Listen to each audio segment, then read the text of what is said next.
নমস্কার বন্ধুরা, আমি আজকে বানাবো গোলাপ জামুন। মাত্র 1 কাপ সুজি দিয়ে ও দুধ দিয়ে বানাবো বাড়িতেই গোলাপ জামুন। প্রথমে চাশনি বানানোর জন্য 1 কাপ আমি নিয়েছি বা 100 গ্রাম চিনি, ওতে 1 কাপ জল দিয়েছি চাশনি বানানোর জন্য।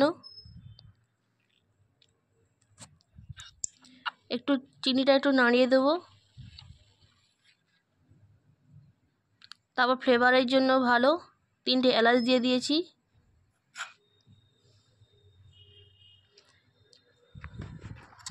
চাশনিটা আমার হয়ে এসেছে। তারপর একটি কড়াই নিয়েছি, কড়াইতে আমি 1 বাটি দুধ দিয়েছি।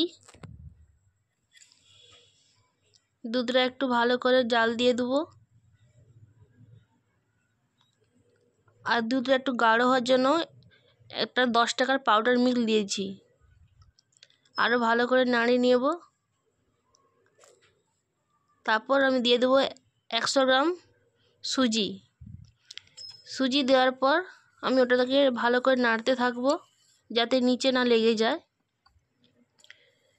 ভালো করে আমার মিশ্রণটি মেশানো হয়ে গিয়েছে। এবার আমি একটা পাত্রে নামিয়ে নেব ঠান্ডা করতে দেওয়ার জন্য।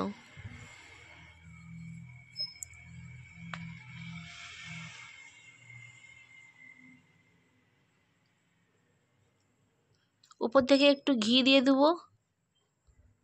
ঘি দিয়ে আরও ভালো করে একটু মাখাতে থাকবো।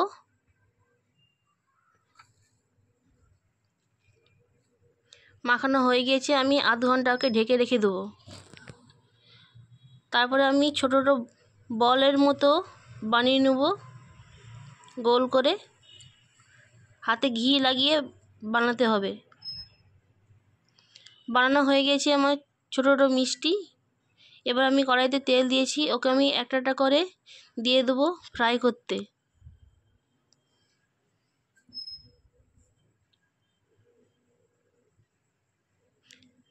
ভালো করে লাল লাল করে ভেজে নেব।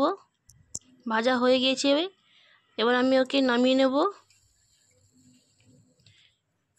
যে চাশনিটা বানিয়েছিলাম সেই চাশনিতে আমি ওই মিষ্টিগুলো দিয়ে দেবো। দেওয়া হয়ে গেছে চাশনিতে। আধ ঘন্টা ওকে রেখে দিয়েছি। আমার রেসিপিটি যদি আপনাদের ভালো লেগে থাকে আমাকে অবশ্যই সাবস্ক্রাইব করবেন। ধন্যবাদ।